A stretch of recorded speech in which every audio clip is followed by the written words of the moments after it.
We've had weather forecasts for decades, and we understand that these are not entirely reliable predictions. Certainly, when you open your phone, you look at the 10-day, you understand intuitively this is less reliable than this afternoon's forecast or tomorrow's forecast.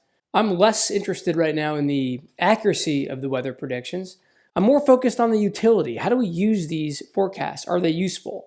Do they actually cause us to change our behavior? I think the short answer is ordinarily no. Ordinarily, we look at the forecast and it's within range of expectation. Now, I'm from the New York area. I've lived here my entire life, so I'm very familiar with the seasonal weather patterns and the monthly weather patterns. So I know how to plan my activities and plan my life out accordingly. I'm not going to plan a pool party in January. I'm not going to plan a ski trip around here in the summertime. Fall and spring are a mixed bag. And so in this way, I already know what to expect. Now I look at the weather forecast and it's generally within the range of expectation. And in some sense, maybe I'll choose to bring an umbrella along. Beyond these little micro level optimizations, the weather forecast doesn't really have much large effect. What we'd really like, what would be enormously powerful, would be long range, accurate, reliable predictions of black swan events.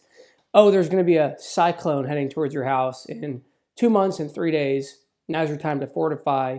Now, of course, we don't have the ability to make these long-range forecasts so accurately today. What we do have are short-range forecasts that work pretty well, let's say 3 to 5 days. At this point, the storm system has already materialized. It's a question of where it's going and how much steam it's going to gather. So we're able to use instrumentation and sort of a network of metrics to anticipate an event that's coming within a few days. Now, 3 to 5 days is not as good as 2 months and 3 days, but it's a lot better than no days at all, right? So we have time to prepare, and we do have time to act. Now, within a business operation, it's usually quite similar. We have our key performance indicators, or key operating metrics that we look at routinely, usually over a recent history. Now, we can try to forecast these in the future with about as much reliability as a weather forecast over the next couple days, maybe up to a week. What we're trying to look at with KPIs is a departure from normality.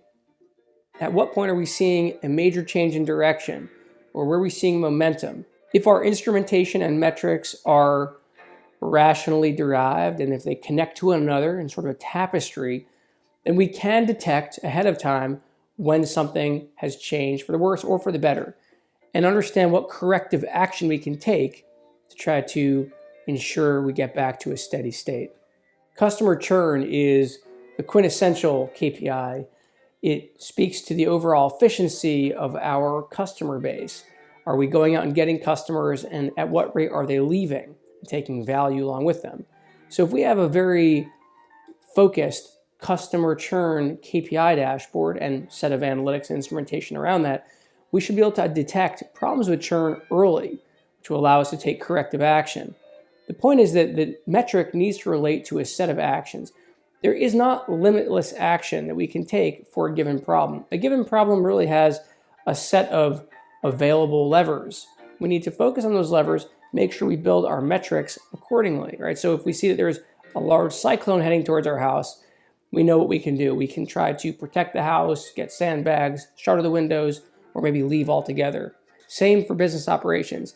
As we see changes come in, we have to understand those changes relate to certain actions, and they have to trigger us into action.